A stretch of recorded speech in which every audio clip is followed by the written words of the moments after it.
నమస్తే, welcome to cinema reviews. ఇవాళ video వచ్చేసి హౌస్ఫుల్ 5 మూవీకి సంబంధించిన రివ్యూ అయితే తీసుకొచ్చినప్పుడు చిన్న రిక్వెస్ట్ ఏంటంటే ఛానల్ సబ్స్క్రైబ్ చేసుకుని తప్పకుండా ప్రెజెంట్ లేటెస్ట్ అప్డేట్స్ కోసం అనమాట. సో ఇక్కడ పెద్దగా చెప్పుకోవాల్సిన అవసరం అయితే ఏం లేదు హౌస్ఫుల్ గురించి, ఎందుకంటే ఇది కొంచెం లైక్ 16+ అడల్ట్ కంటెంట్ లాగానే, అడల్ట్ జోక్స్ లాగానే కొన్ని బోల్డ్ సీన్స్ అట్లా చూపిస్తారనమాట. సో వన్స్ అగైన్ స్టార్టింగ్లో చెప్పేస్తున్నాను, ఇది పెద్దలకు మాత్రమే, పిల్లలకైతే చూడకపోతేనే బెటరు.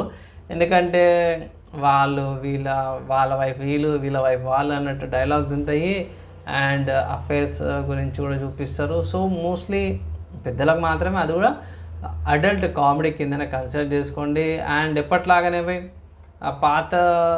పాత స్టోరీ లాగానే కొంచెం ఏమంటారు, ఒక షిప్లో జరుగుతున్నట్టు చూపిస్తారు అన్నమాట.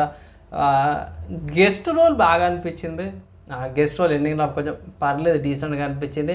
అండ్ ఎండింగ్ అయిపోయేసరికి అందరూ సెటిల్ అయిపోయారు, అదే అయిపోయారు ఇదే అయిపోయారు అని చెప్పి ఫోటోలు పెట్టి చూపిస్తారు. ఎందుకురా అనిపించింది నాకు. ఓవరాల్గా చూసుకుంటే ఒక మాదిరిగా పర్లేదు భయ్. Like adult jokes, adult comedy కావాలనుకుంటే ఇట్లా చూసుకోవచ్చు. దీంట్లో సస్పెన్స్ ఏముందన్న అంటే లైక్ థ్రిల్లర్ కూడా చూపించిన కదా, కొంచెం మర్డర్ సస్పెన్స్ ఉంటుంది. కమింగ్ టు కామెడీ పరంగా చూసుకుంటే అక్షయ్ కుమార్ గారిది కామెడీ అట్లనే ఉంది, అండ్ అభిషేక్ బచ్చన్ గారిది ఉంది, రితేష్ దేశ్ముఖ్ గారిది బాగుంది, వాళ్ళ కామెడీ బాగుంది. అభిషేక్ బచ్చన్ గారి కొంచెం ట్విస్ట్ ఉంది భయ్. సో కామెడీ పరంగా చూసుకుంటే మన జాకీ ష్రాఫ్ గారు అండ్ సంజయ్ దత్ గారి వీళ్ళిద్దరు కామెడీ బాగానే, వీళ్ళ టైమింగ్ కూడా బాగానే ఉంది, సీనియర్ యాక్టర్స్ కాబట్టి. And also last half an hour 20 minutes లేకపోతే హాఫ్ అన్ అవర్ లోపల నానా పాటగారిది ఉంటుంది. సో కొంచెం డిఫరెంట్గానే ఇచ్చారు, ఎండింగ్లా మంచిగా ఇచ్చారు అనమాట. సో ఇక్కడ వీళ్ళిద్దరిది కామెడీ ఇంకా బాగుంటుంది అనమాట. అది జాక్ ష్రాఫ్ గారిది కానీ, సంజయ్ దత్ గారిది కానీ. నానా పాటగారిది కొంచెం కామెడీ కొంచెం ఉంటుంది, లాస్ట్కి వచ్చేసరికి కొంచెం సీరియస్ మోడ్లోనే వెళ్ళిపోతారు. మెయిన్ కామెడీ టైమింగ్ అంతా కూడా మనకి అభిషేక్ బచ్చన్ గారిది కానీ, అక్షయ్ కుమార్ కానీ, రితేష్ దేశ్ముఖ్ వీళ్ళ ముగ్గురు మధ్యలో ఎక్కువ కామెడీ జరుగుతుంది. అండ్ ఆ సస్పెన్స్ అయితే ఉందో మర్డర్ సస్పెన్స్ బాగుంటుంది. ఓవరాల్గా చూసుకుంటే అడల్ట్ కంటెంట్కి అయితే బాగానే అనిపించింది నాకు, అడల్ట్ కామెడీ పరంగా చూసుకుంటే.